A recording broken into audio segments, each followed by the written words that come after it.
Now, there was a sense of relief after ceasefire agreement was announced between India and Pakistan, but it seems that Pakistan had violated that ceasefire agreement a couple of times along the LOC and along the border states late last evening as well. But as of this morning, it seems that in Jammu and Kashmir, there is an uneasy calm. No incidents have been reported from Jammu and Kashmir overnight. The situation is tense in Jammu and Kashmir as well as other border areas as well. Remember, India had accused Pakistan of breaching the truce. The MEA, in fact, had said that armed forces are maintaining a strong vigil and that Pakistan must take appropriate action with regards to the ceasefire. Let's quickly listen in to what the Foreign Secretary had to say. For the last few hours, there have been repeated violations of the understanding arrived at earlier this evening between the Directors General of Military Operations of India and Pakistan. This is a breach of the understanding arrived at earlier today. The armed forces are giving an adequate and appropriate response to these violations, and we take very, very serious notice of these violations. We call upon Pakistan to take appropriate steps to address these violations and deal with the situation with seriousness and responsibility. The armed forces are maintaining a strong vigil on the situation. They have been given instructions to deal strongly with any instances of a repetition of the violations of the borders along the international border as well as the line of control. My colleague Shiv joins us from Srinagar. Shiv, what is the situation like this morning? We'd seen a couple of ceasefire violations last night as well. It was quite shocking after the agreement that India and Pakistan had come to. Good morning. You know, the phrase tense calm is a cliche, but there really isn't a better way to describe how things are this morning here in Srinagar after what can only be described as a chaotic and turbulent late evening where for over 25 minutes and beyond right here from the spot that I'm bringing this to you in Srinagar, we witnessed very, very frenzied anti-drone action that was taking place from not very far from where we are. We saw at least 6 or 7 drones being engaged by anti-drone fire from the ground. And this, remember, was happening under cover of darkness. Srinagar is a city that is peppered with vital installations, military installations, etc. That's not a secret, and therefore Srinagar did essentially come under a drone attack yesterday, which was completely foiled by India's air defense measures. Things are tense right now. It has been a quiet night since after last evening when there had been incidents of firing along the line of control in different sectors.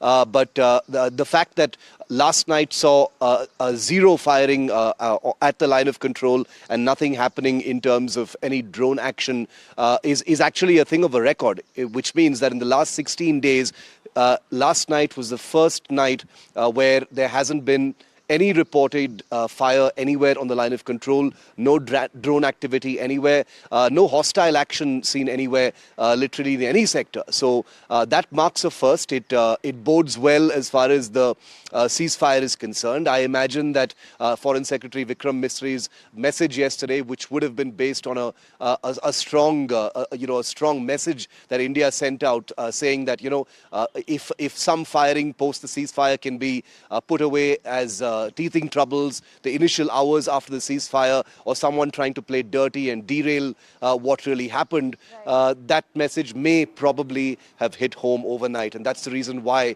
we're seeing this tense calm right now. Absolutely, Shiv. And like you mentioned, India has time and again proven that we're not going to stand back if Pakistan provokes us again. And we have been instructing armed forces as well to maintain a strict vigil. And we've told them that don't be afraid to respond if Pakistan happens to violate the ceasefire again. You're right. You remember that just before this ceasefire was actually reached, we did get to know from our government sources that something has officially changed within India's rules of engagement when it comes to Pakistan and specifically Pakistan-sponsored terror. It doesn't sound very exciting, but it's actually a huge shift in India's policy. Remember, India's response so far to terror attacks has been to hit terrorists, hit terror camps, hit terror launch pads. That's how Operation Sindoor actually started. But what India has fundamentally shifted now in terms of policy, and this becomes formal, which means there's a red line drawn and India can't go back on this, is that any major terror attack going forward will be treated as an act of war. And an act of war is not an emotional comment. It is a technically defined word that countries understand about each other. And an act of war will invite, severe military action against, cities, against government targets, against military targets of the kind that India did the night before last as part of phase 3 of Operation Sindoor. So that is a kind of strategic shift in what India has imposed on Pakistan. They've demonstrated it by striking 11 air bases in different parts of Pakistan using long-range weaponry as well. So I think that was the first sort of demonstration of what that new policy really means. And the reason for that is because India has constantly stressed that they've only, attacked terror targets. They've kept things restrained, non-escalatory. But I think night before last in phase 3, when 11 Pakistan Air Force bases came under direct attack by the Indian Air Force, that was proof that India wasn't kidding about that policy shift. Absolutely, Shiv. Now, you told us that there's been no drone activity as of last night and early this morning in Srinagar, and the blackout has also been removed. Power has been restored as well in Srinagar. But take us through the situation on ground as far as security is concerned, and in terms of people who are now perhaps starting to believe that the days of normalcy are close by. I would still hesitate to use the word normal in Kashmir for the foreseeable future, because the after effects of what have happened over the last 3 days have had a telling effect, on the public. Things have been, if I can use that word, normal in Srinagar until last night when there was a complete blackout. People were herded off the streets during that, drone raid.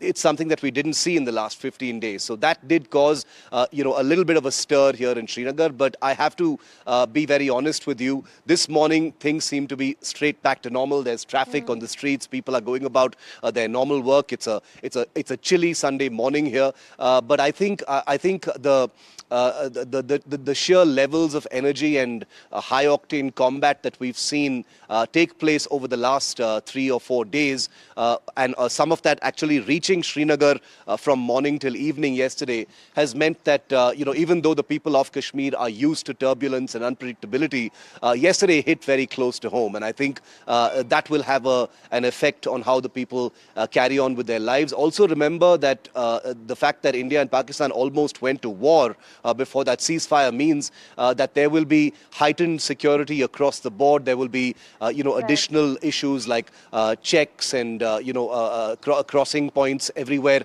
in the Union territory. So that is something that people are not unused to and will be mentally prepared for. Normalcy, hopefully in a few months, maybe a year.